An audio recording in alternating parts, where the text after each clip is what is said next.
The first thing that we would like you to do is introduce yourselves, say your names, and where you're from. George Scarvelis, living today in Santa Barbara, but originally from San Diego. Marilyn Kromydas Yeatts, born and raised in San Diego and have stayed in San Diego all these years, raising my family. George Fahouris, born in Milwaukee, raised in San Diego. Interesting. How long did you live in Milwaukee? Till I was 6, and then we moved to Australia. And then from Australia, ended up in San Diego. Did you dance in Australia by any chance? No. My first Greek dancing was here in San Diego with these fine people. That's always interesting to me. If you started Greek dancing with your families at church, or how did you three get started with Greek dance? Well, it's part of very much a community and family activity. You see that, but I certainly didn't get involved in it until much later, and I actually wasn't interested in it until I met Marilyn. I actually was invited into a group called the Aegean Dancers by Marilyn, who said, we've got this thing going, would love to have you participate. I said, not a chance. And there we go.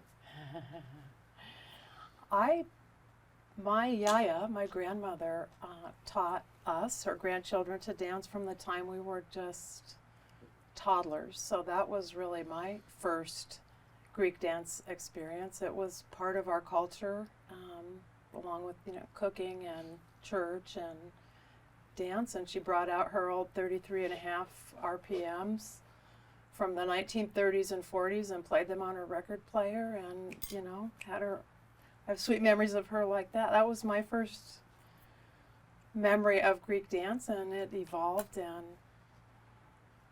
Great. Here we are today.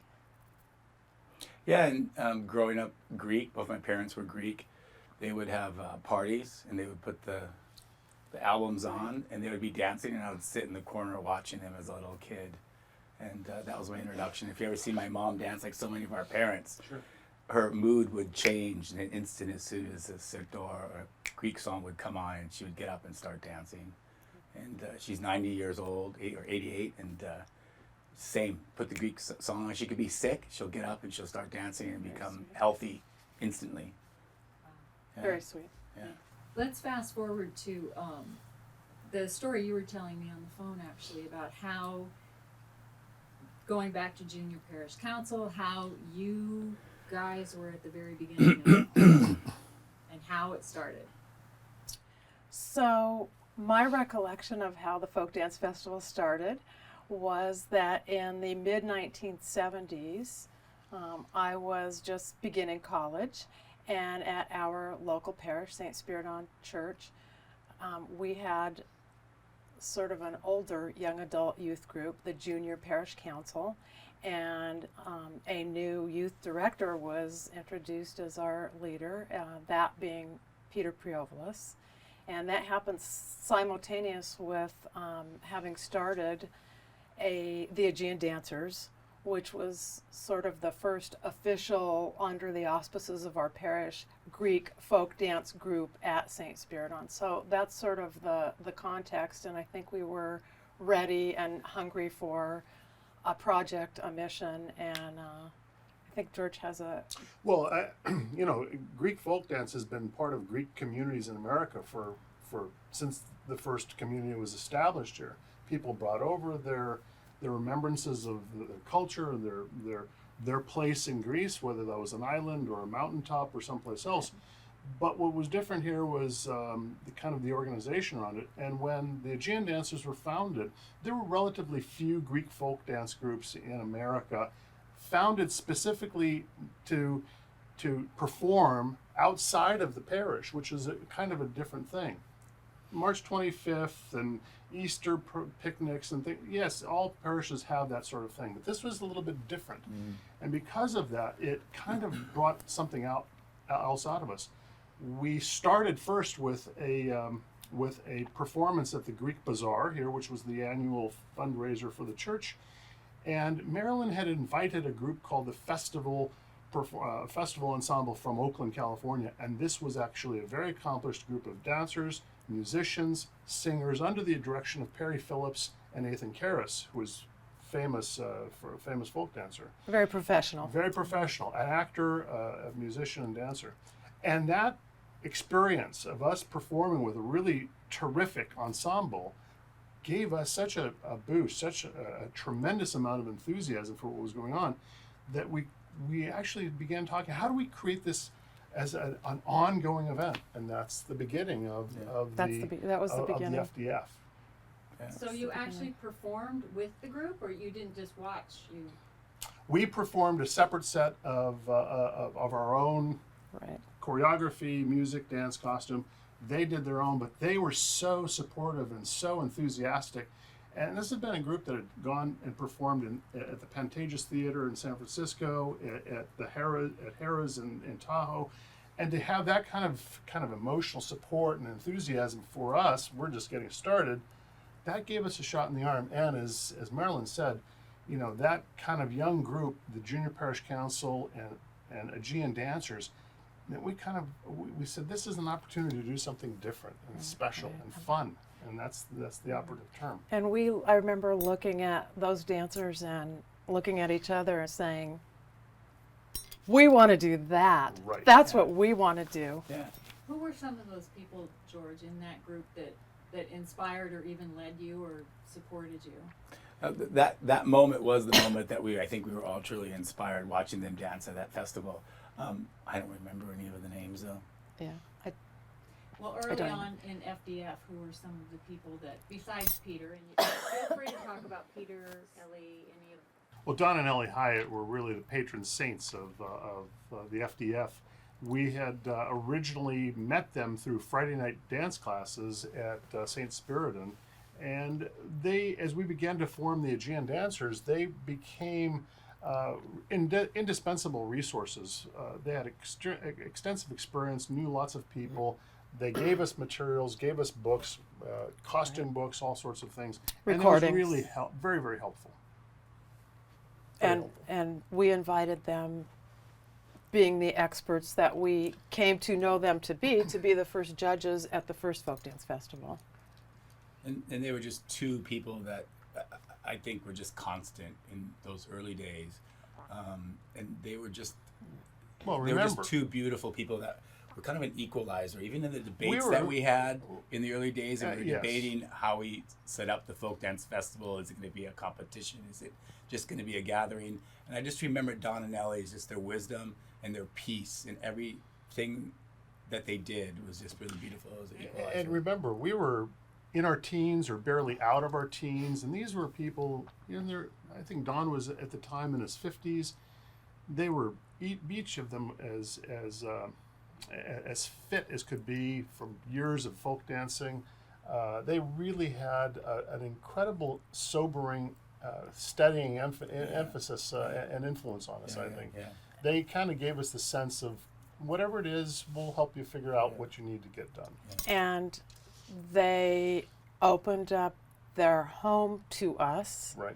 And they opened up their hearts to us, and that was exceptional and special and wonderful, genuine people.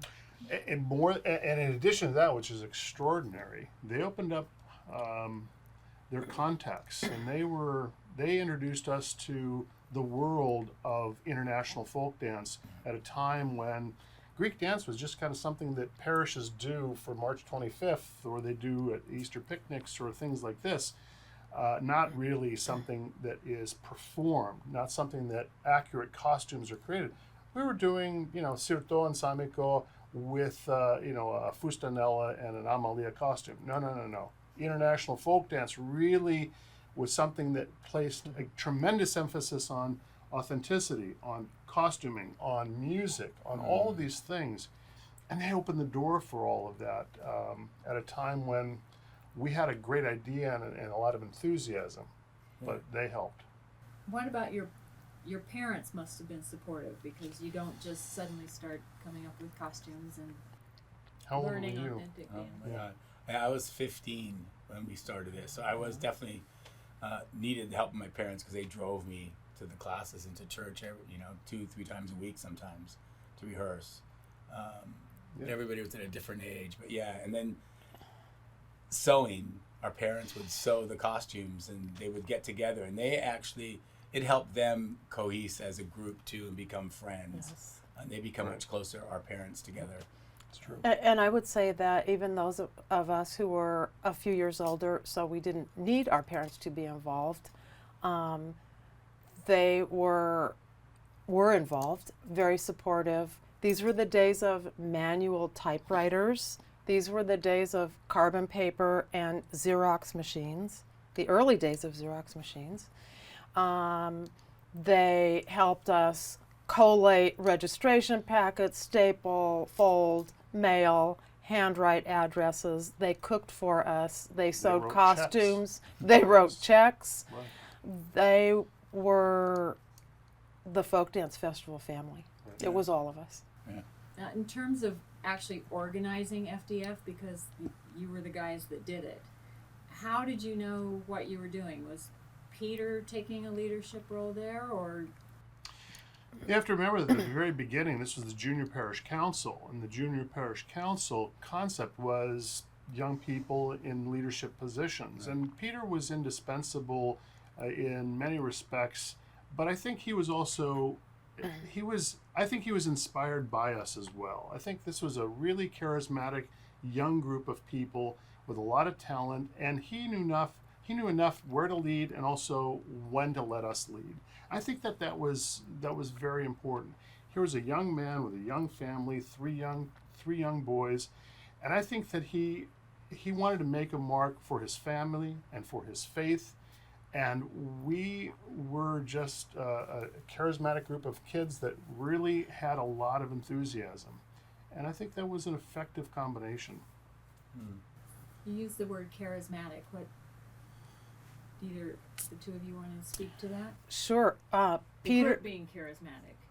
Yeah. the group being charismatic. Mm-hmm. I think Peter saw a group of young people eager to latch onto something and run with it. That in combination, what was charismatic about Peter was his vision and no limitations, and his, to me, trusting us with this vision, and as George says, knowing when to let go, loosen the reins, and his management style was perfect. And we didn't call ourselves the management team in those Right. days. We were just the committee. Mm-hmm. And it was wonderful. And as one of the younger people in the group, I don't know if I was one of the youngest, but I had people, even though they were only a few years older, 15 and 18 was a big age difference back then. And so I was really fortunate to have these people as inspirations as well. So the whole group was just an amazing group of people, and the way we cohesed. And it wasn't just the business of the folk dance festival, but again, these were our best friends. We did everything together at that time. That was We're our entire inseparable. social life. Yeah, it was our For entire years social life. was this group of people, and not just at St. Spyridon, but also increasingly other communities throughout California and the West. One of the key elements of what we were trying to get also was this was about by kids for kids. And when I say kids, I mean young adults. We had this notion that we really wanted this to be a youth-driven and youth-run event. And I think that was a key part of the early organizing. And a lot of the decision-making, sometimes it was we made mistakes and we blundered and we had problems once or another. But on balance, I thought that one of the key elements of the FDF was to keep this focused on the kids, Right. run by the kids, Right. and not really so much the adults. And I think this took a lot for the Greek communities to get used to.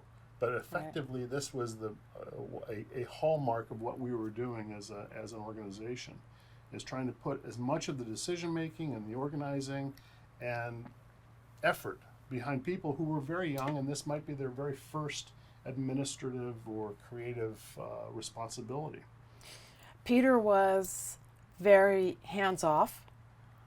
This is what I meant when I mentioned earlier about trusting us. Very hands-off, but behind the scenes, let me tell you, Peter and equally Litsa worked harder than anyone in supporting roles. And Sure. Really, there would be no folk dance festival in my mind without Peter and Litsa Preovolos. Talk a little bit about, if you can, if you have memories of it, of the actual dancing and the festivals themselves, what they were like then. I went to FDF last year and I saw it looked kind of professional to me, actually. It was, it was beautiful. They did a great job. But what was it like when you guys were dancing? The first folk dance festival was in our church hall. We rented bleachers for the spectators, which were all of our family members and a few others. There, we had 3 of our own homegrown dance groups, and we invited all of the parishes in our diocese, the Western Diocese. There were about 40 to 45 church parishes. 3 came: Las Vegas, Marin County, and Fresno. And we stayed in the Mission Valley at the Mission Valley Inn Hotel, I think. All the meals were on site at church. Again, our parents in the kitchen cooking, supporting.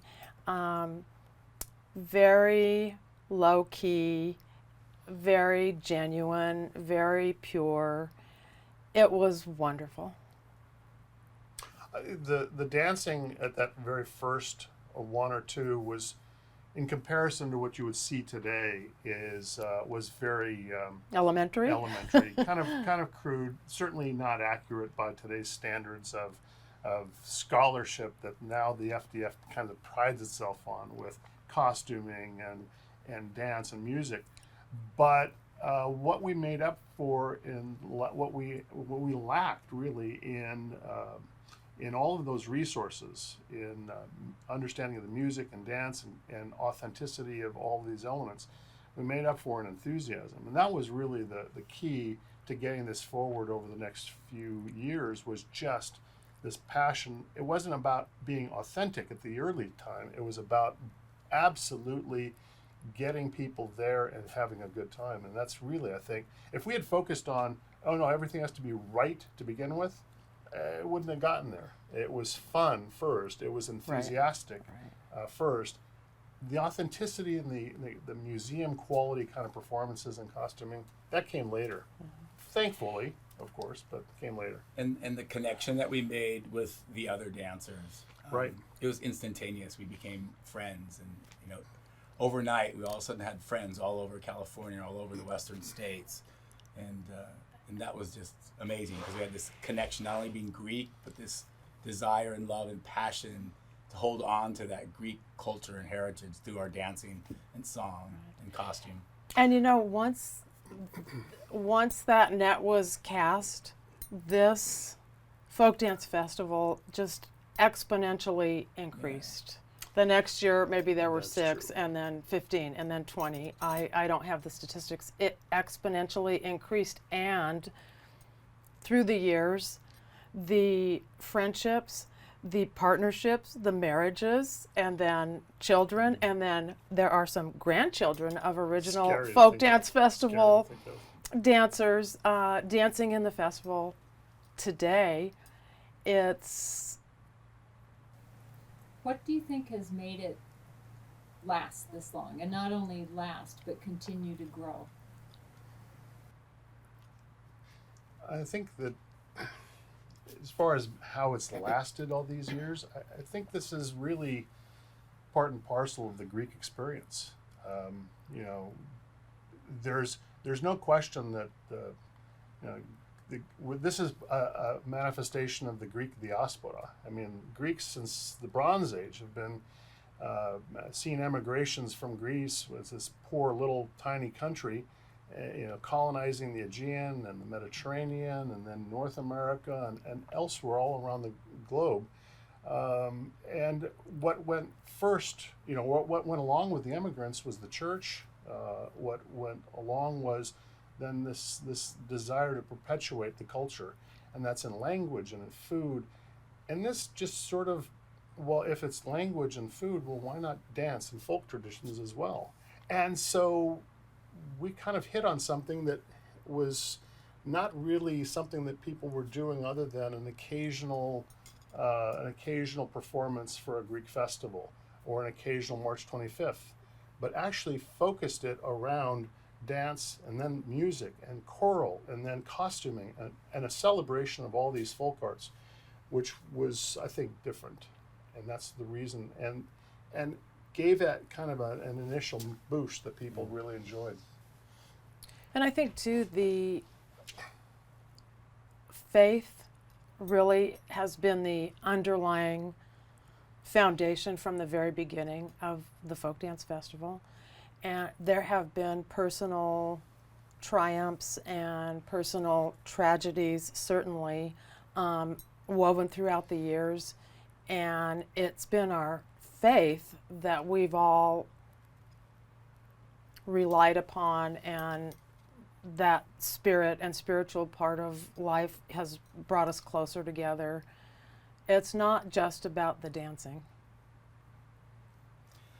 I'm going to bring up an interesting point, because as we were organizing the very first festival, we had a debate among us whether we should have it as a competition or just a gathering.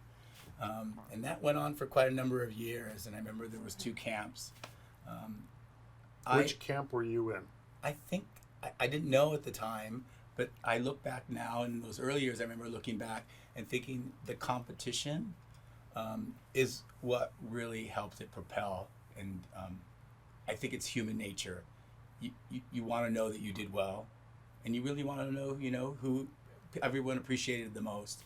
And so I think the competition had a strong element to it that allowed it to continue and thrive as much as it did. I actually will confess that I was part of the shouldn't be competition, really should be more of a cultural exchange kind of thing. But in retrospect, that actually did spur it, because, if you lose, you could just kind of go home and be upset, or you could say, next year I'll do better. Yeah. And that really was an insight that Peter had that was important to the early stages.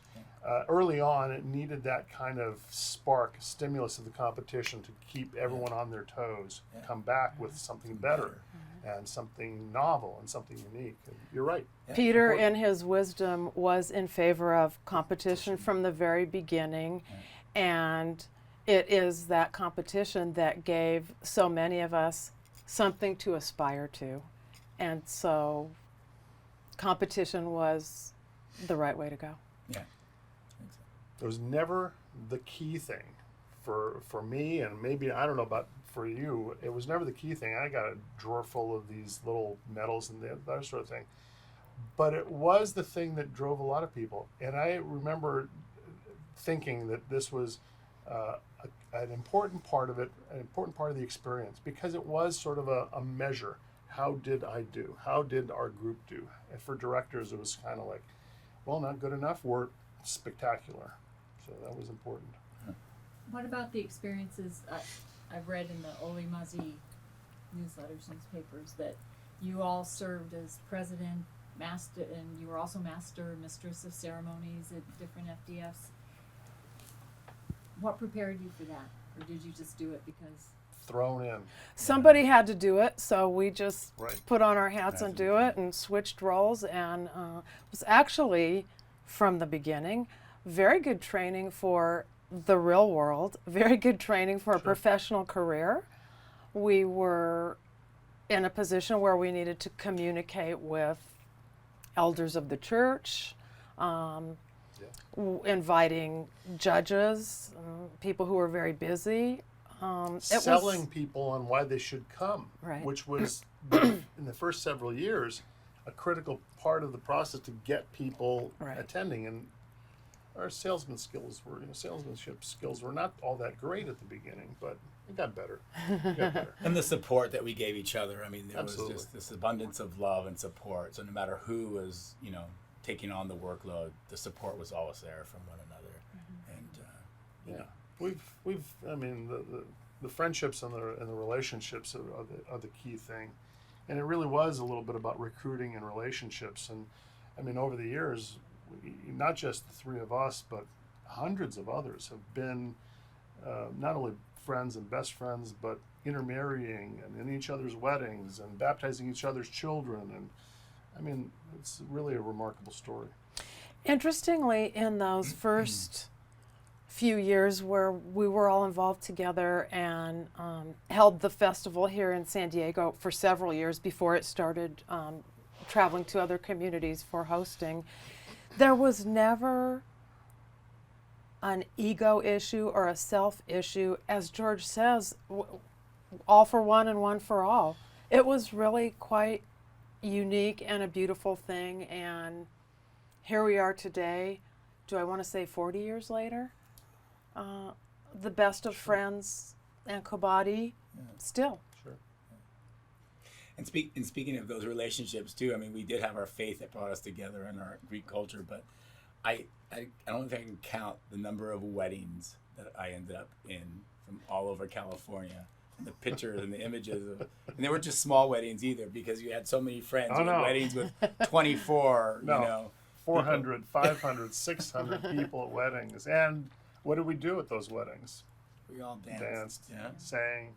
Yeah. Yeah, exactly. Were you guys good dancers? Yes, we were. Right? Yes, we were good dancers. I Yes, think we were good we were accomplished. We this was not a full-time thing, but within the confines of a hobby, that we certainly achieved everything that I think that I really wanted to achieve in that. And what else can you say? I think George was a phenomenally athletic, terrific dancer. I think- Marilyn as well. I think when it comes to dancing, there's the skill part, and then there's the personality and the Kefi and the life that you put into it. And all of us were Yeah. unique. We all brought something different to the table. Right. Yeah. Did you travel to Greece to learn when you were young? Was that part of your experience going over there? Not for me. I don't know about for George or Marilyn. During a later period of folk dance festivals in the late 1980s, I went to Greece with another friend who was directing a group, and we did specifically set up our itinerary to go to some rather remote places to learn and experience their dances. And Karpathos is a smaller, probably lesser known island in Greece, is one of the places, and Limnos, and brought those back and taught those to our little group at the time. So I had the good fortune of being able to do that once. There are others who I understand have really taken that to a much higher level. Go ahead, George. I remember going back to Greece in those early years, traveled to Greece with my family, and the Greek music would come on, and I would get up and dance. And they would go, "What is this little American boy? Why does he learn how to dance?" I would dance and knew more about Greek dancing than my cousins and relatives in Greece. And I think that was... Well, I think that was my experience going to Greece. I didn't go to Greece specifically to learn about dances, but when I did go, it was, I knew a whole lot more, and not just from a little region, but from a much broader part of Greece. And ultimately, what was interesting as well was that going to see the professional troops, Dora Stratu and some of the Lykion Tonelinidon, some of those groups, they performed just great, and the music was wonderful, and the costumes were spectacular. But they lacked, I thought, what we had, which was a real passion for it. Those were just paid performers that they could, they didn't really care. They could have been waiting tables. But what we had and what the FDF had, I thought, was so much more impressive because of the enthusiasm for what was going on and this sense of camaraderie. I didn't see that in Greece.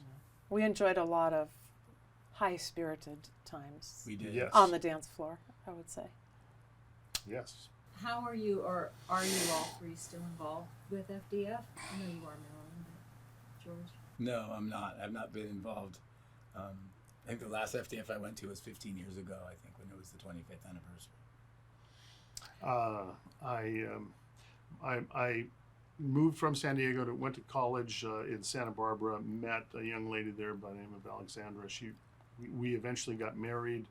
We started dance groups there in Santa Barbara. We maintained that for a while, but I think God had plans for something else for our family and our kids. So, but no, I'm not involved any longer.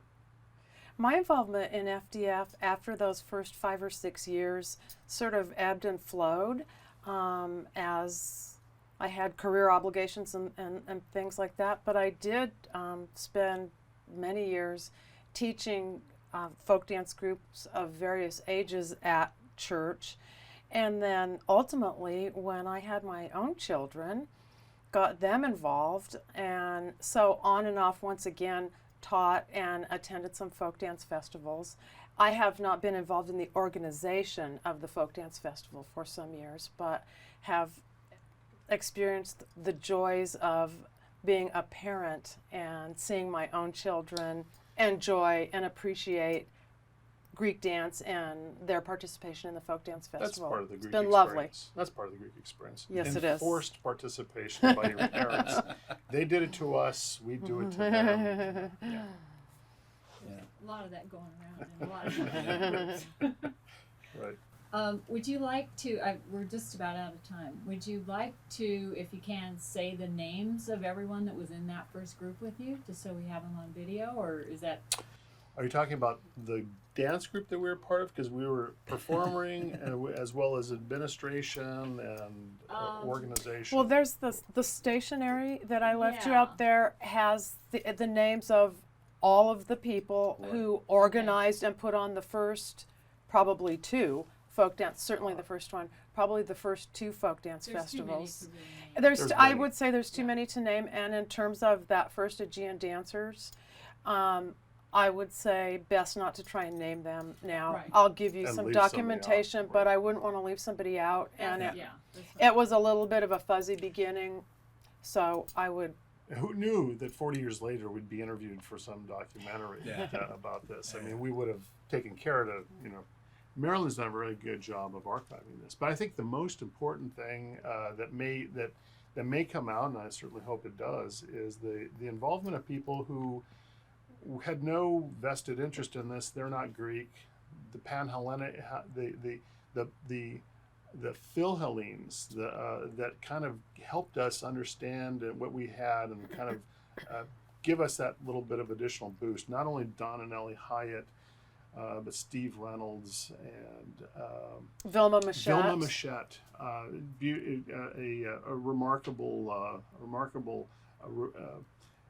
person who understood a lot about Greek costumes. Renee Cleary, so many others that were not part of the Greek scene, not Greek Orthodox, but who saw what we were doing and appreciated it and loved it. And there were many, Dennis Buxell and others, that really, really helped and gave it a foundation on the international folk dance side, which helped us eventually create much more solid, firm foundation for the costuming, the judging, and all of these other things.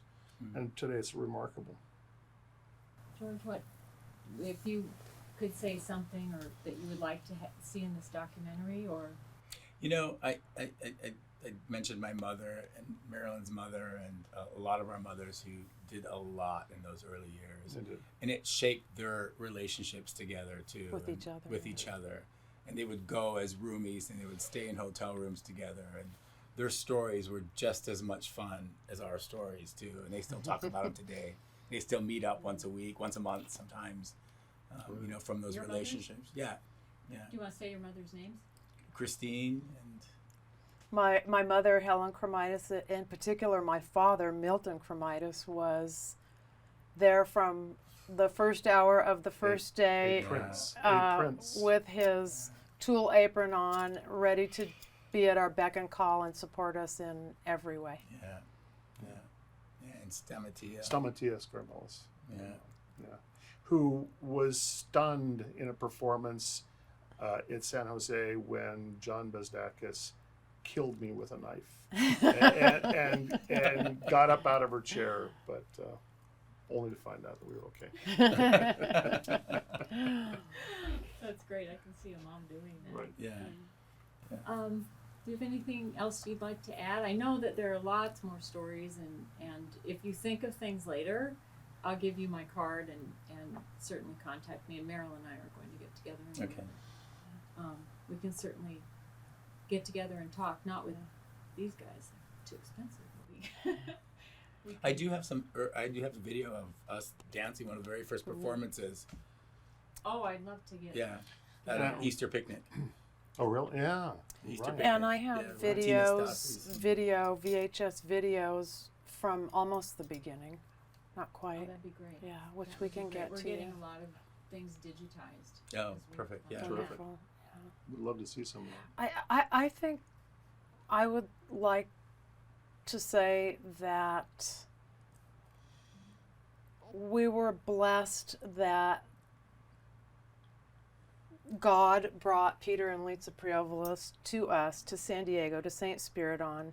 There would be no folk dance festival without Peter and Litsa and their sons, their entire family, and we thank them for what they've done for all of us in this folk dance festival. That's lovely. It shaped our lives, who we are today.